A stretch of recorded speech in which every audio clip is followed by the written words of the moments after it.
आखिर क्यों बनना पड़ा महादेव शिव को एक भयंकर सांप। घना जंगल, चारों तरफ सन्नाटा और एक छोटी सी चिड़िया जो रोज की तरह ओम नमः शिवाय का जप करते हुए शिवलिंग के पास बैठी थी।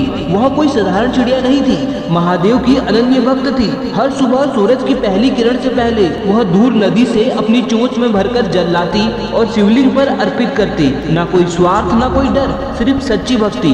लेकिन उसी जंगल में एक और खतरनाक जीव रहता था, एक भयंकर जहरीला काला सांप जिसकी आंखों में सिर्फ शिकार की भूख थी। एक दिन जब चिड़िया हमेशा की तरह शिवलिंग के पास बैठकर जप कर रही थी, तभी झाड़ियों में हलचल हुई। वह जहरीला सांप धीरे धीरे चिड़िया की ओर बढ़ रहा था। चिड़िया अपनी भक्ति में इतनी लीन थी कि उसे आने वाले खतरे का बिल्कुल अंदाजा ही नहीं था। सांप अब बिल्कुल पास आ चुका था, उसकी जीभ बाहर निकल रही थी और उसने हमला करने के लिए अपना फन उठा लिया। अचानक उसने बिजली की गति से वार किया। चिड़िया चीख पड़ी, उसके पंख घायल हो गए और वह जमीन पर गिरकर तड़पने लगी। कोई मदद करने वाला आसपास नहीं था, सिर्फ एक छोटी सी भक्त और उसके सामने मौत खड़ी थी। चिड़िया दर्द में थी, लेकिन उसके आंखों में डर नहीं था। उसकी चोंच से सिर्फ एक शब्द निकला, महादेव। और तभी अचानक वहाँ एक और सांप प्रकट हुआ, लेकिन यह सांप अलग था। उसकी आंखों में क्रोध नहीं बल्कि दिव्य तेज था। वह सीधे उस जहरीले सांप के सामने आकर खड़ा हो गया। दोनों सांप आमने सामने थे।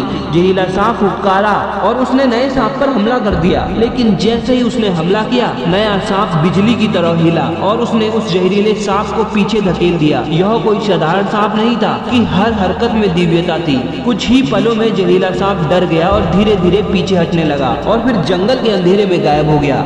घायल चिड़िया जमीन पर पड़ी थी, उसकी सांसें धीमी हो रही थी। तभी वह दिव्य सांप धीरे धीरे उसके पास आया और उसके चारों ओर घूमने लगा। अचानक उसके शरीर से एक हल्की नीली रोशनी निकलने लगी। वह रोशनी चिड़िया के घावों को छूने लगी और चमत्कार हुआ। चिड़िया के घाव धीरे धीरे भर गए, उसका दर्द खत्म हो गया। कुछ ही क्षणों में वह फिर से खड़ी हो गई। चिड़िया समझ चुकी थी यह कोई साधारण जीव नहीं। वह धीरे धीरे उस सांप के सामने झुक गई और तभी वह सांप अचानक प्रकाश में बदल गया और महादेव शिव प्रकट हुए। जटाओं से बहती गंगा, गले में सर्प और आंखों में असीम करुणा। चिड़िया स्तब्ध थी, उसकी आंखों से आंसू बहने लगे। महादेव ने मुस्कुराते हुए कहा, सच्ची भक्ति कभी व्यर्थ नहीं जाती। जो सच्चे मन से मुझे पुकारे, उसकी रक्षा के लिए मैं स्वयं आता हूँ। चिड़िया ने सर झुका लिया। अगले ही पल महादेव का स्वरूप प्रकाश में विलीन हो गया। लेकिन उस दिन के बाद उस जंगल में कोई भी जीव उस चिड़िया को नुकसान पहुंचाने की हिम्मत नहीं कर पाया।